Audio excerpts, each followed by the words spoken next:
Just read this morning that Texas farmers are closing down because they can't find laborers to work their fields. So a farmer who voted for Donald Trump is now begging Donald Trump to stop his trade war. Here is a photo of a farmer who went on CNN to quite literally beg Donald Trump. Let me say something that might make a lot of people uncomfortable. History has a strange way of repeating itself, but sometimes it comes back flipped. But there was a time in America when Black people didn't have a choice. They were forced to work the land. No negotiation, no freedom, no ownership. Now, fast forward to today, and we are seeing reports from farmers in Texas struggling, losing money, and some even going bankrupt. And now the conversation is shifting to who is going to work these farms.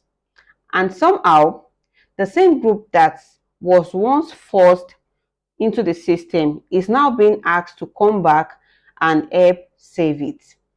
Think about that for a second, because this is not just about farming. This is about power, history, and choices.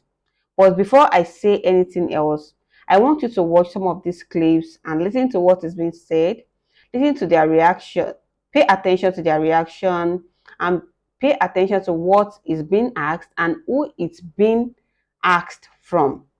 Because once you see those clips, this conversation is going to hit a very different.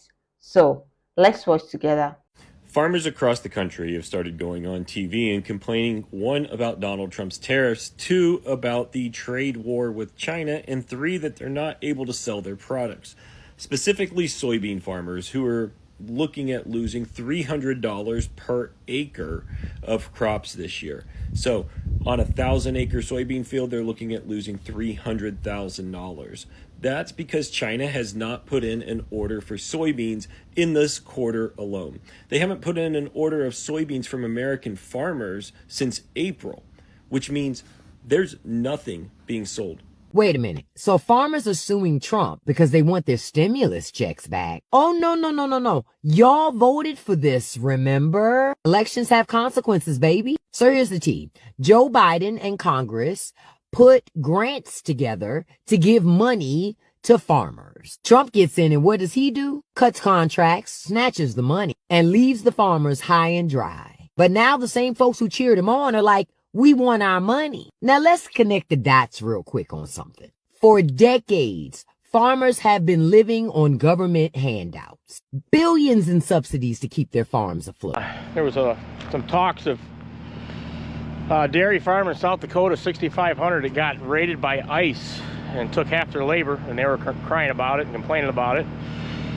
And then there were some smaller dairy farmers. These are on like TikTok and Facebook. Maybe you guys read about it, saying, hey, that's your own problem. You know, so there's a little bit of a divide there, and that's the problem with politics. Who did you vote for president? Mr. Trump. Right? Trump. Mr. Trump. If the election were today, Frank, would you vote for Donald Trump? No way. Couldn't happen. No. You voted for President Trump. So now, in this moment, you say you're in a free fall. What is your message to him? So I'm off the Trump train.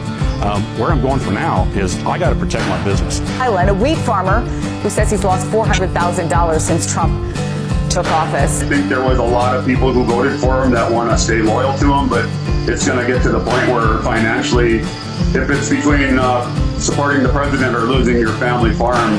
You voted for the president? Yes, I did. And do you support these policies which might be hurting farmers like you? Right now, we're the ones that are taking the hit. And he's sort of backstabbing the main people who got him into office in the Midwest, and he just left us down.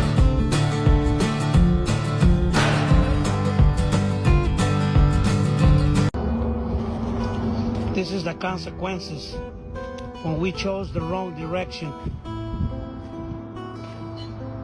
Oh my God. Yes. It is what it is. Make America great. Yeah, low prices.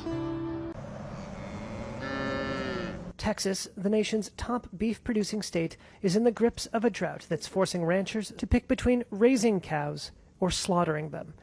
Ratcliffe has already begun to cull, selling 50 animals from his 500-head herd earlier this year. When the drought first hit, we booked and shipped 50 mama cows. They were older mama cows, and they might have gone and had another baby for us. But rather than wait on them to have another baby, we went on and shipped them to the meat factory. And I call it a meat factory to make it sound good. Since mid-July, more than 93% of Texas was in drought, ranging from moderate to exceptional drought, according to the United States Drought Monitor. Exceptional drought, or D4, the highest level, is classified by widespread loss of pastures and crops, as well as water shortages in reservoirs, streams, and wells, creating emergencies. American farmers aren't quitting. They're dying. We lose more than 300 farmers to suicide every single year in the United States. That's more than double the national average. Not because they fail, but because the system is designed to crush them. Percy Schmeiser didn't buy Monsanto seeds. Wind blew GMO pollen onto his land. They sued him anyway. That's how broken this is. You don't even own the food you grow if it's patented. USDA agents raided an Amish farm at gunpoint. Why? Raw milk. The public seed library in Missouri was shut down. Why? No barcodes. You think you're free to farm? Try selling beef without USDA approval. Try saving your seeds. Try skipping vaccines for your livestock. Try doing it your way and watch what happens. Someone asked me the other day, why is it that more of America's farmers have not yet turned on Trump? After all, he's cut farm-to-table programs, he's cut farm-to-school lunch programs, he's cut all kinds of funding for, structural improvements, drainage, climate resilience programs. He's cut all kinds of grant funding for farmers all across this country. He's cut USAID that has cost America's farmers billions. Ask farmers in Nebraska how they're doing right now. We are seeing silos full of corn and wheat and sorghum that go unsold. The United States government had promised to buy these crops, and then they pulled the contracts because Elon Musk gutted USAID. And all of this food, not just grains, but also milk that is turned into powdered milk, that was meant to go and secure our interests abroad and feed hungry people, is now sitting unsold. It's about $250,000 to $300,000 worth of revenue. Just left to rot. Yeah, which is one thing, but it's also lost revenue for the workers that would have been able to pick them had they been here. Oregon farmer Ian Chandler says about half his usual crew didn't show up this season, leaving him scrambling to backfill dozens of positions. You're calling them, I assume, individually yes. and saying, yes. what's going on? Yes. And so what are they telling you? Well, in the beginning of the season, it coincided, unfortunately, with a lot of really strong immigration enforcement down in Southern California, where our workforce comes from. And that kind of had a chilling effect on people wanting to move. While Ian says his workers are hired with what seemed to be a valid ID and work papers, fear of ICE raids kept many of them from traveling north this year. All of us farmers have officially fucked around, and we have officially found the fuck out now, guys. I am on the verge of bankruptcy. I'm on the verge of tears. Overnight, all of my help fled. My help, out of fear for their safety, their lives, they fled. And now I am left out here standing in my unharvested carrot field. It is January, and I'm in Kansas, and this is when carrot harvest goes in Kansas. This field should be full of workers, but all my workers left. CBS did an interview with farmers, YT farmers, and they were up there crying, boo-hooing, mad because they're not getting any loans, any resources, any grants, anything from Donald Trump. And Trump said he would help them. They don't know what to do, and they are so frustrated. We don't care. The overwhelming majority of farmers voted for Donald Trump and the Republicans. You voted for this mess. So guess what? You're not going to get any grants. You're not going to get any loans. You're not going to get any help. You're not going to get any charity. I bet you Miss Biden. This is breaking news. Texas farmers are sounding the alarm on this tariff war. And in more breaking news, nobody cares. Yeah, I don't know if it's just me or maybe it's some of you too, but as far as farmers sounding the alarm, I don't care. I have to admit, I don't care at all, because the last time Donald Trump was president 100,000 farmers across the country lost their farms. Yeah. So, overwhelmingly, farmers voted for this man again, knowing full well of his history the last time he was president. So, from me to you, farmers, I don't care. Right now, the Trump administration is now turning to migrant farm workers to address farm labor shortages, according to the New York Times. No, I'm not making this up. After conducting mass deportation of said migrant farm workers at the beginning of his second term, they're now trying to get them back, essentially. Just read this morning that Texas farmers are closing down because they can't find laborers to work their fields. Are you telling me white people can't, won't work in the fields? Hey, all of you who thought they were taking your jobs, accepting applications now. It's Joe from Georgia. So this is news out of Texas. But folks, these are alarm bells ringing for the entire United States. And our government is not listening.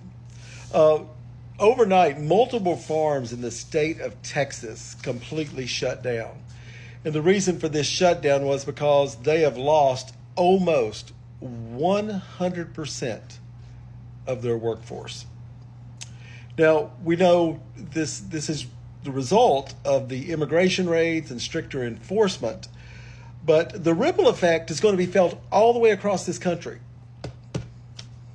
Now, you've got crops that are rotting in the fields.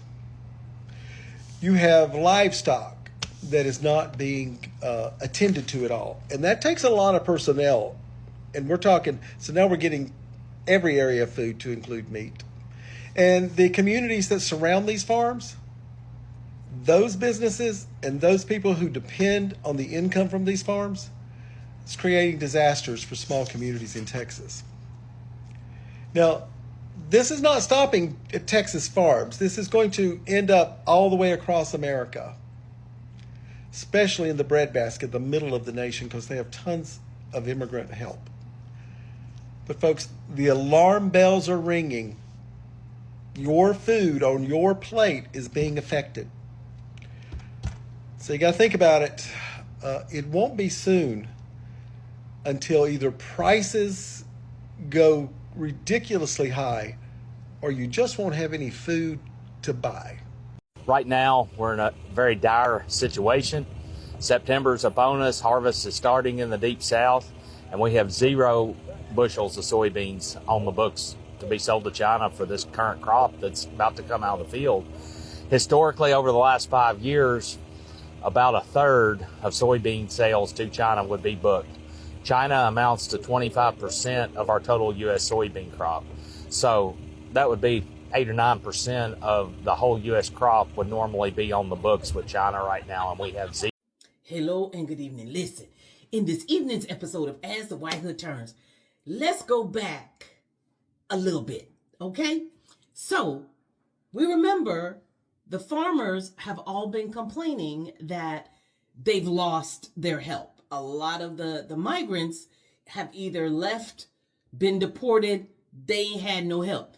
Y'all remember last year I told y'all about I dug my keys in. So a farmer who voted for Donald Trump is now begging Donald Trump to stop his trade war. Here is a photo of a farmer who went on CNN to quite literally beg Donald Trump to stop his tariffs, which are clearly impacting this farmer's livelihood and his business. But my message to this farmer is, were you not paying attention to the entire 2024 election cycle when people like me and millions of others were warning that Donald Trump's tariffs would impact you? Now that you have seen those clips, let's talk about what is really going on.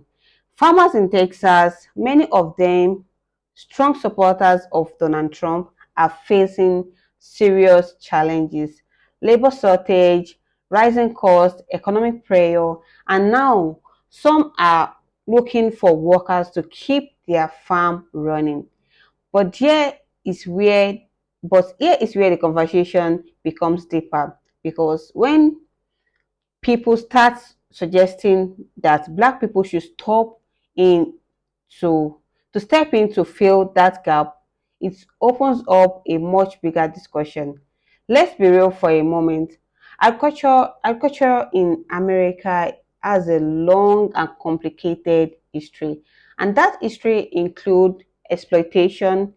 For generations, Black labor was used to build agricultural wealth without fair pay, without ownership, without opportunity. So when people say we need workers, come work the farm, the question naturally becomes under what condition? Because this is not the 80s. This is a different time. People are not just looking for jobs, they are looking for fair pay, respect, opportunity, ownership. And if those things are not part of the conversation, then people are going to ask serious questions. Now, here is what the moment really reveal about Black American. It shows how fair things have changed. There was a time when Black people had no control over their labor. Now, there is choice. There is mobility. There are opportunities, different industries, technology, media, business, entrepreneurship. So when a system that once rely on forced labor now need voluntary participation, it can't expect the same response, because today people have options and that changed the entire conversation. Now let's take this a step further. The situation is not just about farm, it's about how economic system evolve. When policies, labor dynamics or economical conditions shift, industry that once depended on certain structures start to feel pressure. And when that pressure is, people start looking for solutions. But here is the key question. Are those solutions modern, or they or are they trying to repeat the past in a different way? Because if the solution is simple, let's find another group to do the same work without changing the system itself, then the real problem hasn't been solved. Now, here is something that should make people think across all communities. What if this moment is actually an opportunity, not just for labor, but for rethinking the entire model? What if instead of just asking people to work farm, the conversation becomes partnership, ownership, investment, innovation, because the future of agriculture is not just about labor. It's about sustainability, technology, and shared opportunity.